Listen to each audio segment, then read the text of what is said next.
What's going on, guys? So today I wanted to dive into and revisit Banner of War for Titans. Why, you may ask? Well, there is plenty of strand juice in the artifact right now to make Banner of War really fun again, as well as a new exotic SMG that has taken a special place in my heart. This, of course, being Barrow Dyad.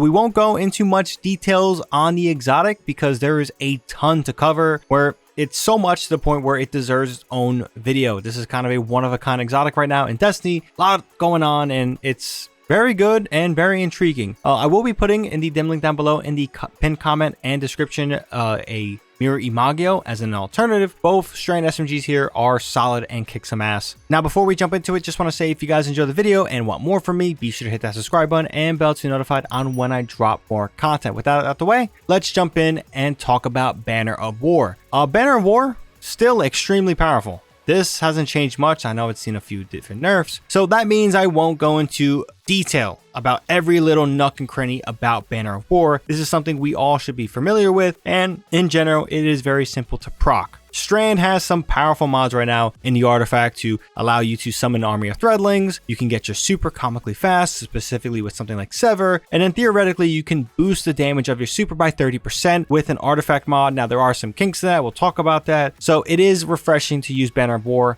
It's not going to be your Storm's Keep hazardous propulsion Arc Titan build, but it's powerful and changes up some of the gameplay style, because sometimes standing behind a barricade can be boring. And it's certainly meta, but sometimes the meta gets boring. Also, really got to get into detail with Barrow Dyad when it comes to DPS. There is so much going on here when it comes to mysteries to collect, catalysts to get, ranks to reach, expert cord of blades to do, that I will be upfront that this is not going to be a build maximizing the full DPS potential of Barrow Dyad. There's been some fun stuff out there. Technically, yes, if you're using something like Worm God Caress, you can get some damage, but we won't be using Peacekeepers or Storm's Keep here to really enhance that, as you may have been seeing online. It's a strand exotic that is solid enough to use for the loadout of a Banner of War build. So please do not complain to me in the comments down below. I am not getting the most DPS for Barrow Dyad in this build because I'm not using Peacekeepers. It is not a dedicated Barrow Dyad build video. So with some of the grounds keeping out the way, let's jump into the game and talk about the build. So here we are in game, and look at the drip. It is awesome. I will not accept anything other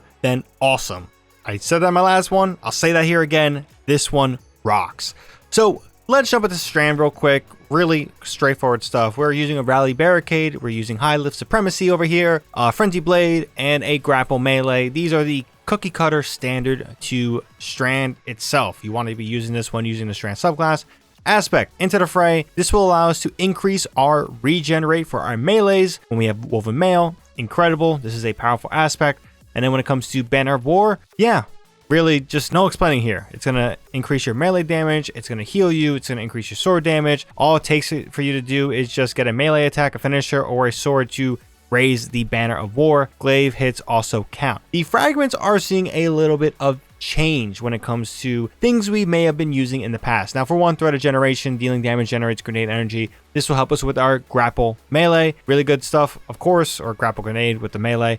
Thread of Isolation, landing rapid precision hits, emits a severing burst of the target. Sever is going to be important with the artifact mod, allowing us to get our super back really fast. And if you guys don't know, this is a roaming super, which means we're inherently going to be getting it fast with some of the changes we saw in Revenant. Thread of Warding, picking up an overpower, grants woven mail. This is just really good stuff here. If you want to change this up, of course, be my guest, but I really want to be having woven mail as much as possible. And then Thread of Evolution, threadlings travel further and deal additional damage. This is around, I believe, a 33% damage increase from what I believe I said from before in a different video. Now, when it comes to our loadout, we're using the Barrow Dyad over here. Now, we could use Mirror Imagio, and then we can use this as a glaive potentially, but we're using Afterlight as a fusion rifle. A lot of flexibility to go here. And then we're using Line in the Sand, a fusion. If you guys need overload, you can easily use something like Watchful Eye, LMG, or any other LMG. Loadout's pretty cookie cutter. Barrow Dyad, I don't have the catalyst yet. I've almost completed the stuff, but yeah, high impact reserves will be the catalyst you would want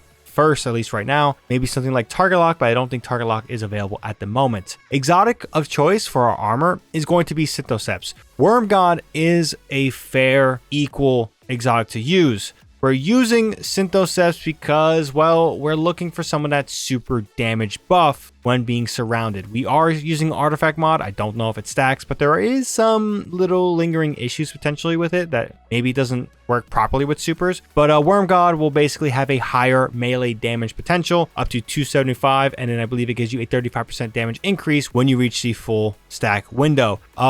Armor, Strand Siphon, Void Siphon, specifically a Harmonic Siphon, and a hands-on. Gain bonus super energy on melee kills. We're going to be doing tons of melee stuff. You're going to get in your super back really fast. Makes sense there. Our gauntlets, impact induction, heavy-handed, chest armor. We have 2 arc reserves and a melee damage resistance because we're up close and personal. The arc reserves are to just increase the size of our arc power weapon in the case of here. Whatever you need to fill out there, be my guest. Legs, invigoration, recuperation, and an arc weapon surge. Again, for our arc weapon here. And then for our mark, we have Reaper, outreach, and powerful attraction. So when it comes to the artifact, we got a few interesting things here. Disruptor Spike improves the effects of Exhaust and Sever, lowering a target's damage output even further. This is really good for just our Sever in general. And an Elemental Supercharger, defeating exhausted or severed targets with weapons that match your super element, grants super energy. We're using a lot of strand stuff with our primary. We're doing a lot of severing there. It is a comical level of just super regen. Now with some of these stuff when it comes to Threadlings, Unraveling Orbs, picking up Overpower or Tangle, grants strand weapons unraveling rounds. You could boost this to increase your damage for strand weapons, to strand debuff targets with the Tomo Bot, and then Horde Shuttle, damaging unravel targets with a weapon occasionally spawns a Threadling. This is incredibly powerful. Of course, you can boost it as well. Threadlings sever targets that they damage. Really good stuff there. It is really important to mention that Limit Break is going to be improving your super damage by 30%. There is a problem here. Elemental buffs can get knocked off with like Woven Mail when you cast your super, where this may not be working or functioning properly. I haven't noticed anything particularly here. Again, I'm using Synthoceps, which is already going to increase my super damage a little bit more, plus Banner of War. So I don't know if this is one stacking with all that or working properly, because when we cast our super, we're losing the Woven Mail. Maybe I can get the Woven Mail. This 30% buff is supposed to last for 8 seconds, but yeah. Interesting stuff there. I'll let you guys let me know how well it's working. I haven't really been able to gauge anything on my end, but curious to hear what you guys say on that one. But yeah, that's pretty much the updated pass on Banner of War. Let's jump out and give you guys my closing thoughts.